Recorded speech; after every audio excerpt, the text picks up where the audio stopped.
বিশ্বের দরবারে martial art হ্যাপকিডোকে আরও জনপ্রিয় করতে রাশিয়ায় অনুষ্ঠিত আন্তর্জাতিক সেমিনারে সারা বিশ্বের 100 জন হ্যাপকিডো গ্র্যান্ডমাস্টারের মধ্যে ভারতের হয়ে একমাত্র প্রতিনিধিত্ব করলেন বেঙ্গল হ্যাপকিডো অ্যাসোসিয়েশনের সেক্রেটারি গ্র্যান্ডমাস্টার রূপকমল নন্দী।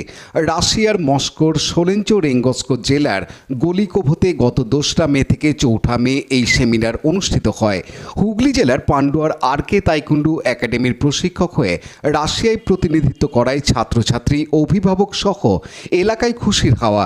গতকাল একাডেমির পান্ডুয়ার প্রশিক্ষণ কেন্দ্রে এই উপলক্ষে ছাত্রছাত্রীরা তাদের প্রিয় প্রশিক্ষককে সংবর্ধনা দিয়ে সম্মান জানায়।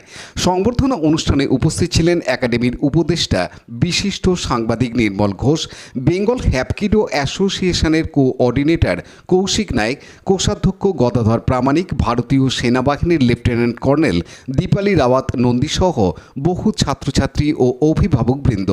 উচ্ছ্বসিত হয়ে এক ছাত্রী কি বললেন শুনে নেব। শিখতে পারছি সেটাই খুব আনন্দের ব্যাপার এবং এতটা কাছ থেকে স্যার যে এতটা সাপোর্ট করছে, মানে তাইকোন্ডো শেখার পাশেও যে এগুলো শিখতে পারছি এটাই অনেক ভাগ্যের ব্যাপার। এবং স্যার যে এতটা আমাদেরকে সাপোর্ট করছে, এত বাইরে থেকেও অনেক নানা রকম কোর্স করে আসছেন এবং আমাদেরকে আরও ভালো অ্যাডভাইস দিচ্ছেন, আরও ভালোভাবে জিনিসটাকে শেখাচ্ছেন, সেই হিসেবে স্যারকে অনেক থ্যাংক ইউ। এবং স্যার যে আরও অনেক নানা রকম মানে যে আমাদেরকে ফেসিলিটি দেওয়ার চেষ্টাও করছেন, সেটার জন্য অনেক থ্যাংক ইউ। হ্যাপকিডো শিখে তোমরা কিভাবে উপকৃত হচ্ছ? এবার স্পেশালি এটা অবশ্যই এটা ছেলে এবং মেয়ের দুজনেরই শেখা উচিত, কিন্তু এটা এখনকার দিনে যেরকম এসছে জেনারেশনে, তো সেক্ষেত্রে মেয়েদের যেহেতু এটা সব থেকে বেশি করে শেখা উচিত, তো সেক্ষেত্রে সেটা হচ্ছে সব থেকে বড় হচ্ছে সেলফ ডিফেন্স। তো সেক্ষেত্রে হ্যাপকিডোতে তো সেলফ ডিফেন্সটাই মেন, তো সেই সেলফ ডিফেন্সটা শিখে নিজেকে যে আত্মরক্ষা করা, এই জিনিসটা হিসাবে খুব উপকৃত হচ্ছে। তোমার নাম? আমার নাম হচ্ছে সুচরিতা সরকার। বাড়ি কোথায় তোমার? আমার সুভাষ। আগামী দিনে হ্যাপকিডো অন্যতম গেম হিসাবে অলিম্পিকে অন্তর্ভুক্ত হওয়ার পাশাপাশি চাকুরি ক্ষেত্রে সংরক্ষণ হতে চলেছে, এই দাবি করে রূপকমল নন্দী জানান। সিঙ্গিরপুর বদ্রীপুর স্কুল এবং বৈশী হাতনিহা 4টে স্কুল আমাদেরকে দেওয়া হয়েছে সেলফ ডিফেন্স। এখানে বাচ্চারা ফ্রিতে প্র্যাকটিস করবে।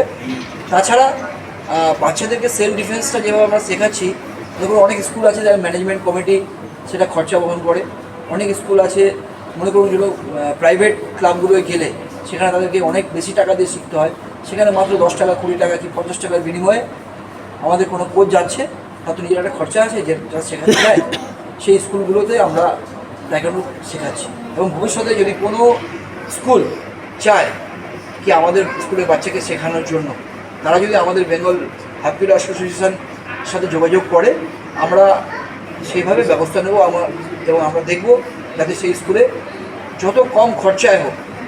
এখনকার দিনে 10 টাকা 20 টাকায় কিছুই হয় না, এক কাপ চা খেলে 10 টাকা লাগে, যদি একটা বাচ্চা 10 টাকা দিয়ে আপনার সেলফ ডিফেন্স শিখতে পারে, সেটা কিন্তু অনেক বড় ব্যাপার।